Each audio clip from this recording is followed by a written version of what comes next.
MP अजब है, सबसे गजब है।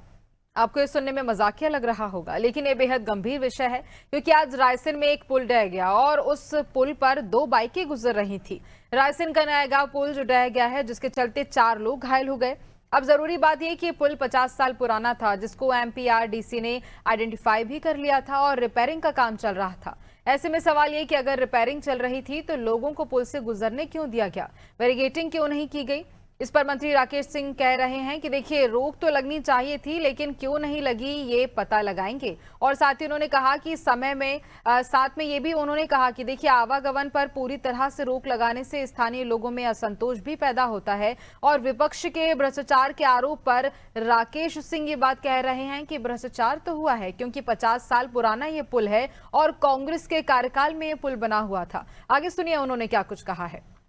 जैसा अभी अभी आपने कहा कि काफी पुराना एक पुल रायसेन रोड पर गिरा है, अभी अभी इसकी जानकारी मिली है।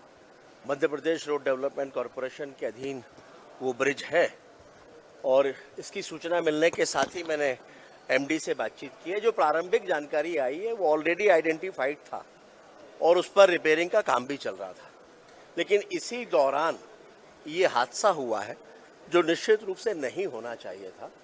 और इसके कारणों पर विस्तृत चर्चा के लिए भी मैंने कहा है और विस्तृत जानकारी के लिए भी मैंने कहा है। तो विस्तृत जानकारी के साथ ही आपको विस्तार से हम जानकारी दे पाएंगे इसके कारणों के बारे में। लेकिन इतना मैं जरूर कहना चाहता हूं कि इसके लिए जो भी दोषी होंगे उनके खिलाफ निश्चित रूप से कार्रवाई होगी। सही लगा रही है, इसलिए सही लगा रही है कि आखिरकार ये तो उनके ही कार्यकाल का बना हुआ पुल है। देखिए, ऐसे में ये राजनीति करना दुर्घटनाओं पर अच्छा नहीं है, ये घटनाएं नहीं होना चाहिए। अब जो उनके कालखंड के बने हुए पुल हैं उसमें भ्रष्टाचार है तो फिर बेहतर है कि वो ठीक से बता सकते हैं।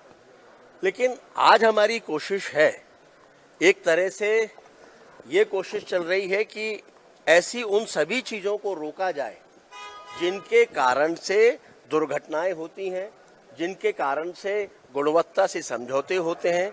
और इसीलिए माननीय मुख्यमंत्री जी के नेतृत्व में लोक निर्माण विभाग एक तरह से नए तरह से चीज़ों को समायोजित करने में अपने कार्य को पूरा कर रहा है और मैं उम्मीद करता हूं कि आने वाले समय में इसके बेहतर परिणाम सामने आएंगे।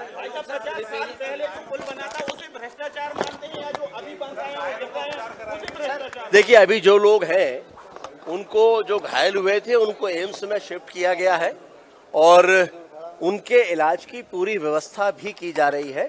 4 लोगों की जानकारी है, 2 मोटरसाइकिलें शायद गिरी थीं, उसमें 4 लोग सवार थे। उन सभी को एम्स में एडमिट करके और उनके इलाज की व्यवस्था भी की जा रही है। रिपेयरिंग का काम चल रहा था, लेकिन आवागमन उसको रोका नहीं गया था। मैंने कहा कि इसीलिए इन सारे कारणों पर जानकारी लेकर, देखिए, आवागमन रोकना भी बहुत आसान नहीं है। आजकल इतना हैवी ट्रैफिक होता है और उसके बाद अगर आवागमन पूरे तरीके से रोक दिया जाए तो वो भी एक कारण असंतोष का बनता है। लेकिन फिर भी अगर आवागमन रोकना आवश्यक था तो वो रोका क्यों नहीं गया, ये तकनीकी रिपोर्ट के साथ ही स्पष्ट होगा। और मैंने कहा, इसकी जानकारी लेकर जो भी दोषी हैं उनमें से किसी को भी बख्शा नहीं।